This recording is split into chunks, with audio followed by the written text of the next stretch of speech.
yan, good morning, good morning. So, ito yung ginagawa natin for today. Yan. Construction. So, ito lagi yung kaganapan pag tuwing umaga. So, lahat kumikilos. Yan. Kumikilos lahat yan. Yan ang status natin. So, lahat ng tao natin is preparation after ng breakfast nila. Yan. So kung mapapansin nyo, lahat kumikilos. Ito yan, si Warren. Ang tao natin, kilos. So ito kasing ginagawa natin is medyo malaki-laki. So ang tawag dito is refrapping per meter. Yan. So everyday, ganito ang routine namin. Yan.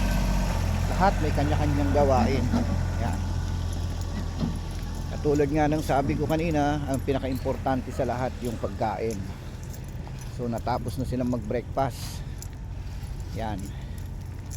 Bawat tao may kanya-kanyang ginagawa. Yan, katulad yan. So merong isang tao dito na walang ginagawa, palakad-lakad. Yan. Pero nagpipintura. Hindi, maglagay ka ng kahoy na ganon. Kahoy, ilera mong ganon para tapos isa-isa, tapos isang baliktad. Manap ka ng yung upuan, pwede yun. Iilera mong gano'n, sabay-sabay na para maganda yung pagkapintura. Huwag ganyan, yan. So, every morning, ganun ho yung ginagawa natin. May kanya-kanya silang routine. So, nag-breakfast na sila. Ang breakfast nila is, yan. Iilera mong ganito. Kunin mo yung isa-isa. Ipantay mo siyang pag ganon. Kailangan na usap tapos mo na yan, ha? Yan. So, ganito. Ganito, gano. Yan. So, yan. O, hilera para isang baliktaran ka lang. So, kanya-kanyang kanya-kanyang routine yung paggawa. So, although medyo masalimot lang ang handling ng isang tao kasi minsan may matigas ang ulo. So, ito naman, ito yung ating tagaluto. Yan.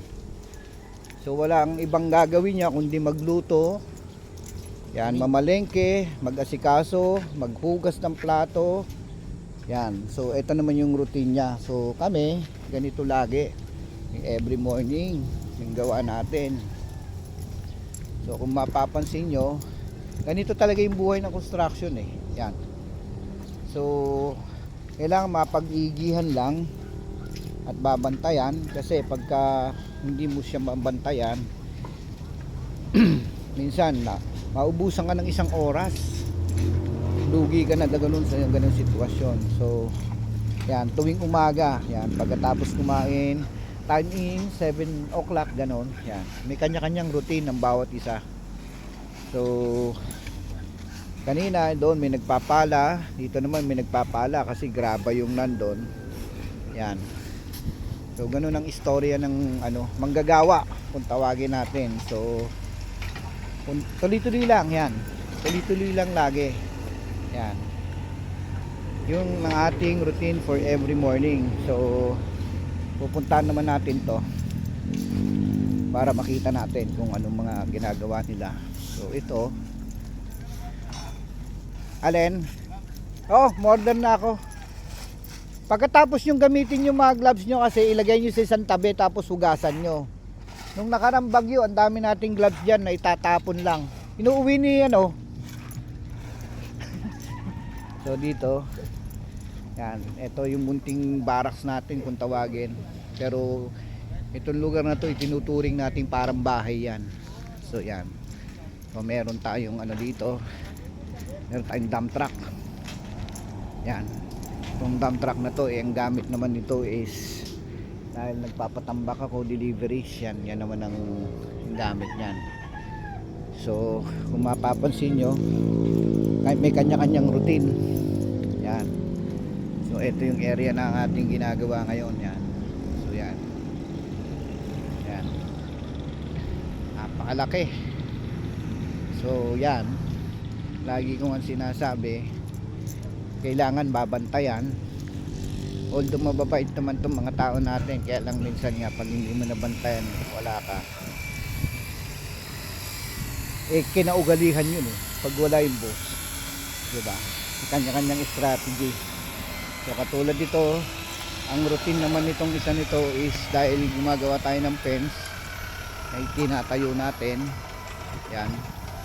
So ito naman ang kanyang mechanical, magawa siya ng stand-up braces para dito sa fencing natin. Yan. Singal yung metro natin na. Oh, hindi, umorder na ako. Umorder na ako bago at pala. Meron pang isa doon kay Lawrence wala. Ano yun? May doon sa timba, may yung maliit na isa wala na. Tingnan natin. Umorder na ako, at least kahit na yung mamaya. So, tulad nito, kanina tumalikod lang ako. Pagdating ko dito, nakaupo siya eh. So, nung nakita niya ako, bigla siyang tumayo. So, yun yung lagi kong sinasabi minsan na kailangan pagigihan, 'di ba? Hindi ko nga malaman kung ano nangyari sa libre ba yung manicure niya? May bayad yun eh, 'di ba? Kaya lang dahil libre siguro dahil wala nang yung parang Q-tex na wala. Yan, 'di ba? So, oo. So, ito ang ating ginagawa every morning. Yan, kung mapapansin nyo, lahat sila may kanya-kanyang routine. Yan, tulad nito. Yan. May routine din yan. So, yan. Ang ating mga gawain na tuwing umaga dahil siyempre, ang tawag dito ay construction. Yan. So, may kanya-kanyang routine. So, every time na meron tayong gagawing gano'n yan. So, yan muna yung ating kaganapan for today. Yan ang buhay ng construction, buhay ng manggagawa, ang totoong buhay ng manggagawa talaga. Pero lagi kong sinasabi sa lahat na kailangan maganda yung pagkain, maayos ang pagkain para at least malakas. Katulad nung isa, problema kumain kaso hindi siya malakas. Yan. Kasi kokonti lang yung kinain niya eh. Pero ang tingin ko mas marami yata ininom niya eh. Kaysa kinain niya, di ba? So yan ang kaganapan pagka tuwing umaga. Yan po yung buhay ng construction. Yan. Good morning.